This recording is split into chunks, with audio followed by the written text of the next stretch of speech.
Hello everyone, welcome back. So I done went and drug home another car from off the auction and parred out. And I still haven't parted this one out yet. But you know, sometimes when the deals come along, you just gotta go for it because they won't be deals forever.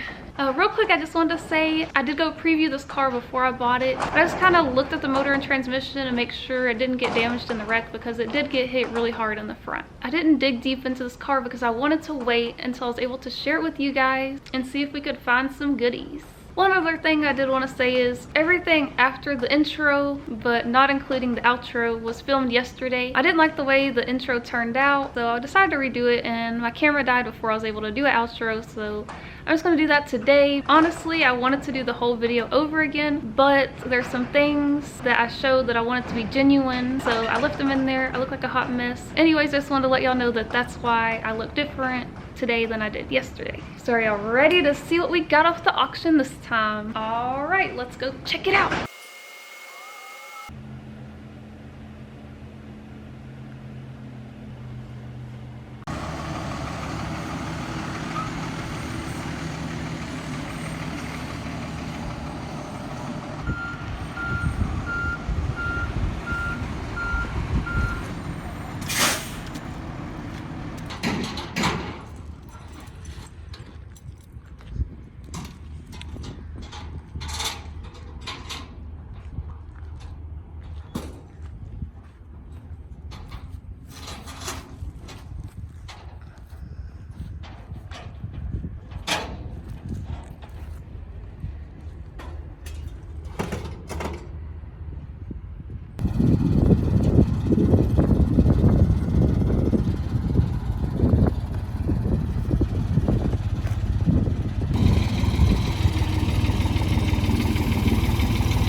Voila! We have a 2004 Acura RSX Type S. It got pretty beat up. This is actually the good side. The other side not so much. And this is the not so pretty side. I'm not sure what they hit, but they really messed it up. From what I could tell, the motor and transmission should be good. They didn't get damaged or broken in the wreck or anything. This is the K20A2 with the 6-speed non-LSD transmission. It does have some obvious little goodies. It has EVA intake, that's not really anything special. And the strut bar was actually really cool, so it's unfortunate that it got damaged. But it has BC Racing coilovers, a DC header, a Type R replica wing, and the Sparko racing seat. Unfortunately, they took the steering wheel. I'm not sure what's up with this golden shift knob though.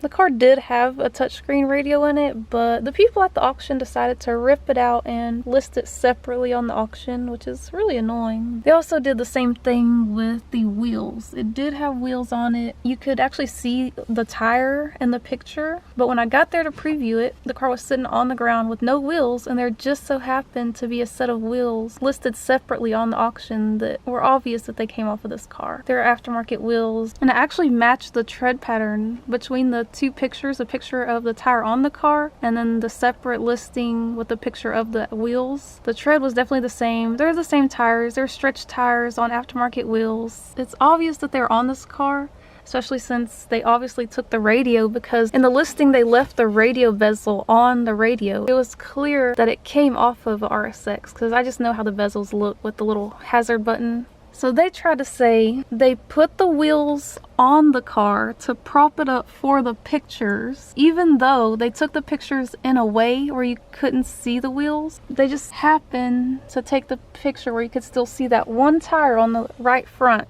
which makes no sense. Like, if it doesn't have wheels, just take a picture of the car without wheels. Like, I don't get what the big deal is with that. So I think it's all a bunch of crap. They also charged $95 for them to load this car on their wrecker, drive it out of their lot, and bring it across the street for us to load up. They said that they were just gonna drop it on the ground and we were supposed to try to load it on the car trailer without wheels. But I told them, you know, you guys advertised the car with wheels on it. Y'all could have at least let us go put put wheels on it, which I know it's like an insurance thing where they won't let you go back in the yard to work on the car. I get that. But luckily, after I, explained to them, the car had wheels in the pictures and now it doesn't. So how are we supposed to load the car without wheels? Luckily, the guy was really nice and he backed up his wrecker to our trailer and we were able to just use the winch and pull it right off onto our trailer. So that made it a lot easier. But yeah, sorry, that was just the whole ordeal with this car. I probably won't buy from that auction again just because that was such a hassle, and $95 is ridiculous to just bring the car across the street. I've bought from so many other impound auctions. The most I've ever paid was 50 bucks. I usually only pay 40 bucks if I buy from like City of Dallas. And when I buy from City of Dallas, the wrecker driver always puts the car on our trailer for us. He never like sits it down and then expects us to load it, because it's really hard when you don't have the key because you can't turn the wheel. We usually get lucky if the wheel's straight. It makes it easy to pull it up with the winch, but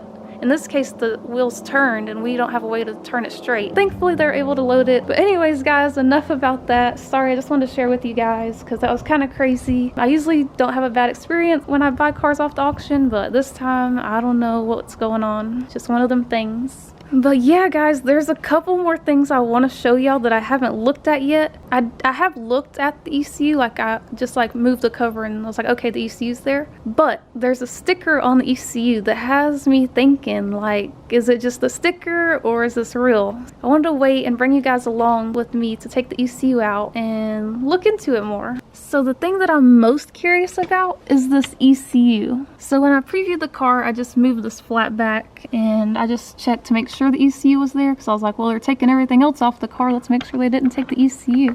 But in the process, I noticed it has this sticker on there. So I'm wondering, is it just the sticker or is it the real deal? So I'm gonna get my helper in here so he can hold the camera while I pull this thing out, and we're gonna see if it really has Hondata or not.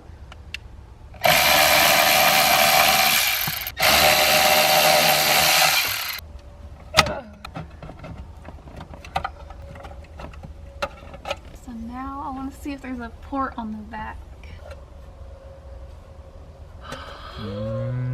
There is one. Ooh, so the sticker's not fake. It's legit. Somebody carved K24 and then put a T on it. Let's open this up and see what's inside. I'm excited. Gotta get a screwdriver. Okay, let's see. The big reveal. Ooh! Alright. Cha-ching!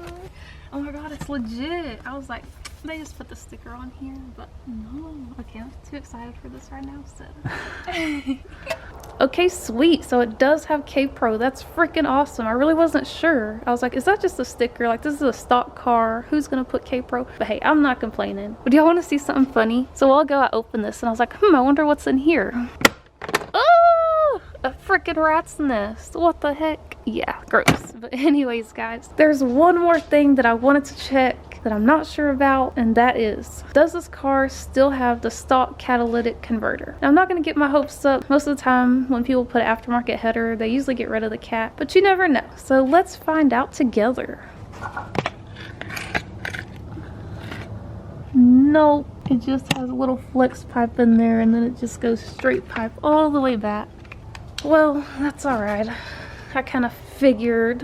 All right, there we have it. That was the 2004 Acura RSX Type S. So obviously I'm gonna be parting this car out. It got hit too hard to fix, but I think I'm gonna keep the swap. So I have a whole nother RSX Type S out back with the swap still in it, everything. And I was gonna keep that swap to put in something. I honestly don't even know what I'm gonna put it in, but I knew that I wanted to save a case swap for the future. But honestly, that car is a hot mess. It was not taken care of. I just feel like this car was taken a lot better care of. I wanted to go show y'all the other car, but if y'all can hear my doors rattling around, that's the wind. It is blowing really hard, and I just feel like it's gonna really screw up the audio if I try to show y'all the car out there. I'm really excited that it had the KPro, so that way I won't have to worry about that when I do a swap. So yeah, I'll probably just keep this whole swap. Everything else I'll part out, of course. I don't have an RSX, so I don't need any of the interior pieces or anything. Next up, the parts I ordered for the CRX mostly came in. I think we're missing one gasket. We're waiting for it to come in, but but I got everything else, so we will be back to working on the CRX next video. So stay tuned for that, guys. Thank you so much for watching. I hope y'all enjoyed this video. Don't forget to subscribe before you leave, and I will see y'all next time. Peace.